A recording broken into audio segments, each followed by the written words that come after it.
सुन लीजिए, इस्तिगफार कौल है, तौबा अमल है।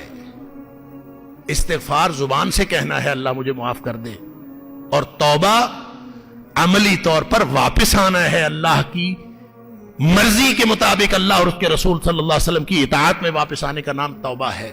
अगर कोई शख्स अमलन वापस नहीं आता, जुबान से इस्तिगफार कहता रहे, तो फुदैल बिन अयाद का रहमहुल्लाह का कौल है कि अत्तौबतु बिदूनिल इक़लाइ तौबतुल मुकज़्ज़िबीन।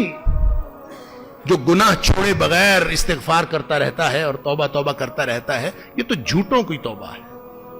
झूठे लोग ऐसे कहते हैं, जुबान से कहते रहते हैं अल्लाह मुझे माफ कर दे, गुनाह नहीं छोड़ते, अमलन वापस आए, अल्लाह के दीन की तरफ वापस आए। लिहाजा ये एक ऐसा ट्रेट है, एक ऐसी शान, ऐसा टूल है तौबा, पॉजिटिविटी का टूल। सुभान अल्लाह, जितने गुनाह हो गए कोई मसला नहीं। अत्ताइबु मिनज़्ज़म्बि कमल्ला ज़म्ब लहू। अल्लाह की तरफ आपके पास पॉजिटिव टूल है।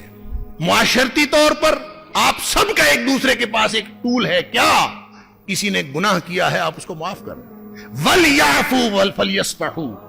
गुनाह किया है, गलती की है, नेगेटिविटी है, गुस्सा चढ़ता है, नेगेटिव बात है, आप उसके खिलाफ नफरत आपके दिल में आती है, नेगेटिव बात है। कितनी नेगेटिविटी क्रिएट हुई एक गलती से। अल्लाह के रसूल सल्लल्लाहु अलैहि वसल्लम फरमाया उसको माफ कर दिया करो जिसने गलती की। कुरान कहता है वल याफू वल यस्फहू, लोगों की तरफ माफी दो।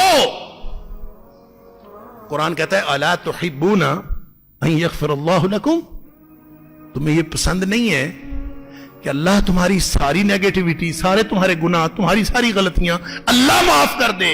जब तुम्हें यह पसंद है कि अल्लाह तुम्हारी गलतियां माफ कर दे, तो तुम लोगों की गलतियां क्यों नहीं माफ करते? लिहाजा लोगों के बारे में नफरतें खत्म करो। नफरत नेगेटिव है, मोहब्बत पॉजिटिव है। नफरत खत्म करनी है तो मोहब्बत करो, और अगर गुस्सा खत्म करना है तो नरमी से बात करो। दीन की बात फैलाना सदक़े जारिया है। सवाब की नीयत से वीडियो को शेयर जरूर कीजिए। जज़ाकल्लाह।